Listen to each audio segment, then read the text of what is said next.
This is the centre of the village of Tatsfield, on the border of the English counties of Kent and Surrey. It's a quiet and historic place. Yet, just after dark, on the 10th of December 1935, the peace of this quintessentially English village was shattered by what was, at the time, Britain's worst peacetime civilian aviation disaster of its kind.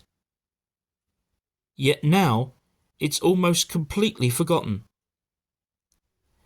I've come here today to try to find out why, and to learn more about the Tatsfield Air Disaster.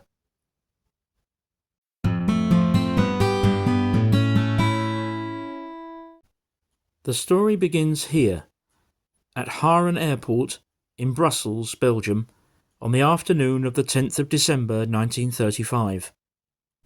A total of 11 people, 7 passengers and 4 crew, boarded this very aircraft, photographed some time earlier. It was a Savoia Marchetti SM-73 Airliner, operated by Sabina Airlines. Most notable among the passengers was this man, Sir John Valentine Carden, MBE, 6th Baronet of Templemore. He was a brilliant and self-taught engineer and designer who was born in 1892 and served in World War I. His work touched everything from motor cars and tractors to aeroplanes and aircraft engines. However, it is his work with tanks for which he is best remembered, including the development of the tankette, such as the one shown here, and later in the 1930s the British Army light tank Mark VI. His work still influences today, and he is often remembered as Britain's greatest ever tank designer. Sir John and his fellow passengers took off from Brussels shortly before 3:30 on that fateful afternoon.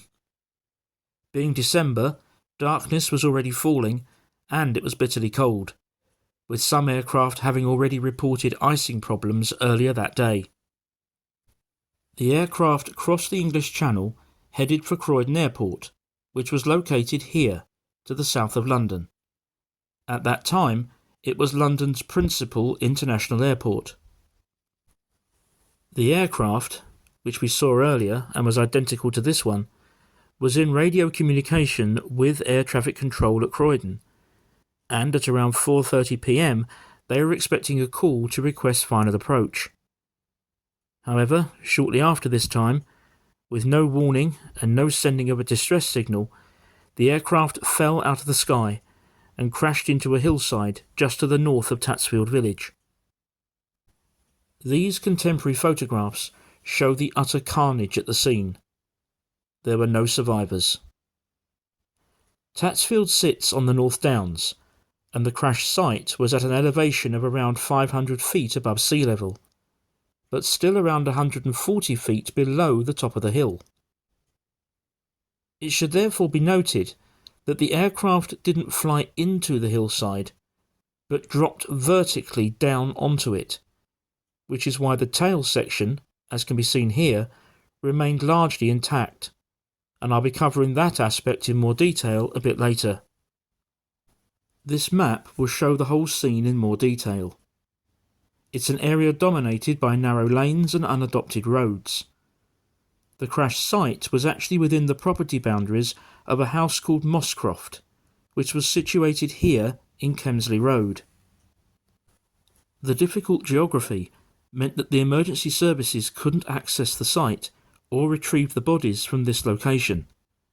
Instead, they had to be carried the additional 140 feet up the hillside and across rain-soaked farmland to Lusted Hall Lane, which is located here and roughly follows the ridgeline. So that places the location of the crash site approximately here, which, being on private land, I realised I wouldn't be able to access. But I was still keen to visit the location to learn more, even though I hadn't been able to find any modern reference to a house named Mosscroft. However, as we shall see, it turned out to be a very worthwhile trip. Well, this is Kemsley Road, and I think we can see immediately the difficulties that the emergency services would have had. It's a lovely spot, but it's essentially an unadopted cul-de-sac with large houses, huge tracts of land and open countryside. And the plane itself would have come down somewhere on or around this hill next to us.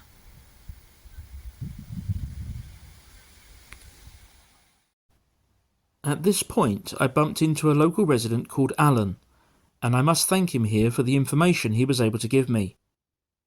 He's lived in the area for many years and remembers Moss Croft before it was demolished around 40 years ago.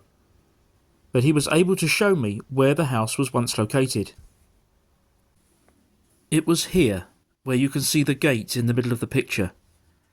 The modern house on the site is set a long way back from the road, but it was nice to find the actual location of where this historic crash took place, and it was also quite shocking to realise just how close the aircraft had come to hitting one or more houses. I then set off back along Kemsley Road to look for Lusted Hall Lane, which, as I mentioned earlier, had been used for access. This then is Lusted Hall Lane, and you can see again just how difficult it would have been for the emergency services. But this is the only way that they could get the bodies out once they'd been carried up the rest of the hillside and across the fields from the crash site, roughly in the spot where we're standing now.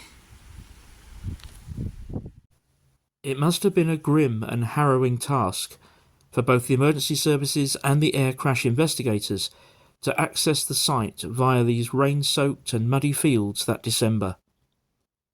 Once removed from the site, the bodies were taken a considerable distance to the ancient parish church of St Lawrence in the town of Caterham in Surrey. There they rested while the investigation continued, and indeed it was in Caterham that the inquest into the accident would eventually take place. This found no evidence of either mechanical failure or icing in relation to the aircraft. With the assistance of eyewitnesses on the ground, it's believed that the pilot dropped below cloud level in order to get his bearings, and either became concerned about his altitude in relation to the high ground over Tatsfield, or became confused by the lights of the nearby R.A.F station at Biggin Hill, thinking that they were those of Croydon Airport. Either way, it appears that he put the aircraft into a steep climbing turn, which caused it to stall and go into a dive from which it was unable to recover.